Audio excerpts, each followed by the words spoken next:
Giddalur MLA అన్న రాంబాబు బాటలో ఎన్నికల్లో పోటీకి దూరంగా ఉంటారని మైలవరం ఎమ్మెల్యే వసంత కృష్ణప్రసాద్ కూడా ప్రకటించడంతో వైసీపీ పెద్దలు ఆగమేఘాలపై ఆయన తాడేపల్లి సీఎం కార్యాలయానికి పిలిపించి బుజ్జగించే ప్రయత్నం చేశారు.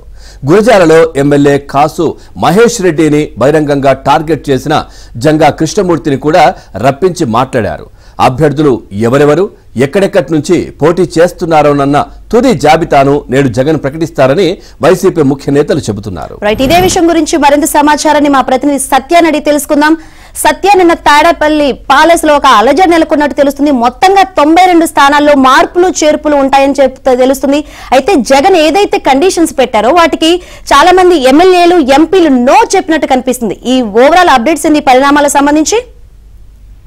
శంకరి, తాడేపల్లి ప్యాలెస్ కు వచ్చినటువంటి ఎమ్మెల్యేలు కావచ్చు, సిట్టింగులు కావచ్చు, ఇన్ఛార్జీలు కావచ్చు, వారందరికీ ప్యాలెస్ పెద్దలు చెప్తున్న అంశాలు తంటాగా మారుతున్నాయి. ముఖ్యంగా తాడేపల్లి పెద్దలకు వీళ్ల అంటే ఎవరైతే ఎమ్మెల్యేలు వచ్చారో వాళ్ళు నేరుగా చెప్పేస్తున్నారు తాము పోటీ చేసేది లేదని. దీంతో వారికి కూడా తలబొప్పు కట్టుతున్న పరిస్థితి అయితే ఉంది. సర్వేల సాకుతో చాలా మందికి సీట్లు నిరాకరించడంతో వారంతా కూడా తీవ్ర అసంతృప్తిని వ్యక్తం చేశారు. ఇప్పటికే మైలవరం ఎమ్మెల్యే వసంత కృష్ణ ప్రసాద్ అయితే తాను పోటీ చేయనని చెప్పినప్పటికీ కూడా ఆయన ఒకసారి పిలిపించి మాట్లాడారు. అయినా సరే ఆయన కసేమేరా అన్నారు.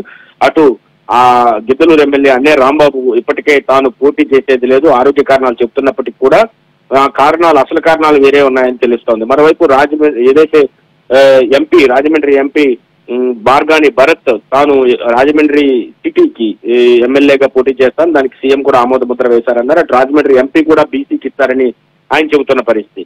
ఈ రకంగా ఎక్కడికక్కడ సీట్ల మార్పులు చేర్పులు జరుగుతున్న నేపథ్యంలో ఎమ్మెల్యేలకు టార్గెట్లు పెట్టడం, అంటే ఒక్కొక్క ఎమ్మెల్యే 40 కోట్లు డిపాజిట్ చేయాలి, అదే ఎంపీ అయితే 180 కోట్లు డిపాజిట్ చేయాలని చెబుతుండడం పట్ల వారు తీవ్ర అసంతృప్తి వ్యక్తం చేస్తున్నారు. ఓడిపోయే సీటుకు వెంపర్లాడాల్సిన అవసరం లేదనే అభిప్రాయం అయితే వారిలో వ్యక్తమవుతున్న పరిస్థితి. ఇదే విధంగా ఎవరైతే తాడేపల్లి ప్యాలెస్ కు వస్తున్నారో వాళ్ళందరూ కూడా ఇదే అభిప్రాయాన్ని అయితే వ్యక్తం చేస్తున్న పరిస్థితి అయితే కనిపిస్తోంది.